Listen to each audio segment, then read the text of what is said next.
Hello everyone, আসসালামু আলাইকুম। সবাইকে আবারও স্বাগতম আমার চ্যানেলে। আজ আমি আপনাদের সাথে শেয়ার করব গরুর মাংসের তেহারি। আপনারা সহজে বাসায় এটা তৈরি করে নিতে পারবেন। প্রথমে আমাদের এখানে লাগবে 2 কেজি পরিমাণ গরুর মাংস। হাড় আর চর্বি দুটোটা মিলিয়ে নিব এখানে। আর নিয়ে নিয়েছি বড় সাইজের 2টা পেঁয়াজ। এখন দিয়ে দেবো এখানে টক দই 1/2 কাপ। আর এখন দিয়ে দেবো গোটা মশলা। এখানে দারচিনি, এলাচ, তেজপাতা, লং আর গোলমরিচ দিয়েছি এখানে স্টার অ্যানিস।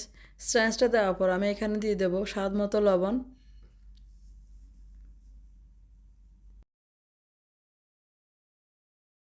এখন দিয়ে দেবো এখানে 2 চামচ করে আদা বাটা, রসুন বাটা আর 5-6টা কাঁচামরিচ। আমি কাঁচামরিচটা এখানে ভেঙে দিয়ে দিয়েছি যেন ফ্লেভারটা বের হয়ে আসে।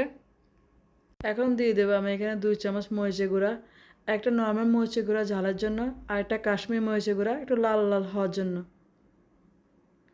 আর দিয়ে দেবো গরম মশলা গুঁড়ো 1 চামচ, জিরা দিয়ে দেবো আমি এখানে 1 চামচ, ধনে পাউডার দিয়ে দেবো এখানে 1 চামচ। আমার এখানে সবগুলো মশলা দেওয়া হয়ে গেছে। এখন আমি মাংসটা ভালোভাবে মিক্স করে নেব। আমি হাত দিয়ে ভালোভাবে মিক্স করে নেব যেন মশলাটা ভালোভাবে মাংসের সাথে মিশে যায়।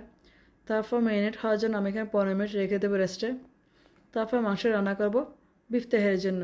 রান্না করার জন্য আমার প্রথমে এখানে মাংস রান্না করে নিতে হবে। তাই আমি এখানে প্রথমে কড়াইটা বসিয়ে নিয়েছি।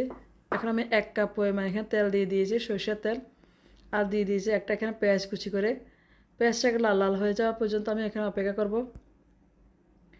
এখন আমি এখানে মাংসটা ম্যারিনেট করে রেখেছিলাম, ওই মাংস ঢেলে দেবো এখানে।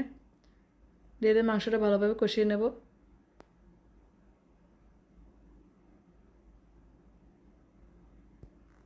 মাংস অলরেডি কষানো হয়ে গেছে, মাংসতে অনেকগুলো পানি বের হয়ে গেছে।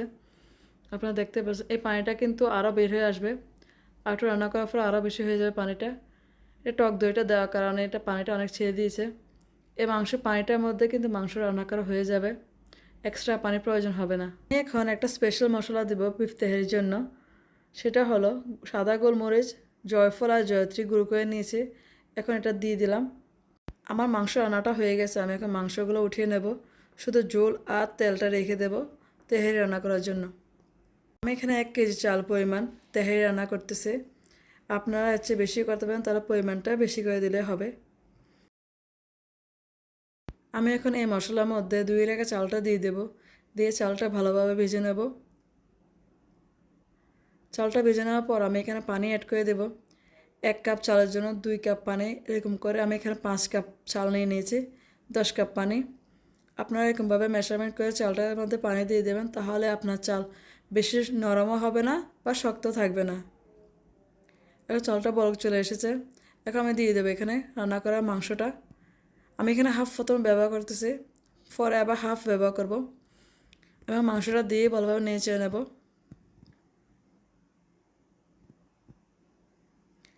তারপর আমি এখানে আবার কয়েকটা কাঁচামরিচ দিয়ে দেব গ্রানের জন্য। তেহারি রান্নার মধ্যে বেশিরভাগ কাঁচামরিচটা বেশি ব্যবহার করা হয়, তাই আমি এখানে কাঁচামরিচটা দিয়ে দিয়েছি। কাঁচামরিচটা দেওয়ার পর আমি এখন মিক্স করে নেব।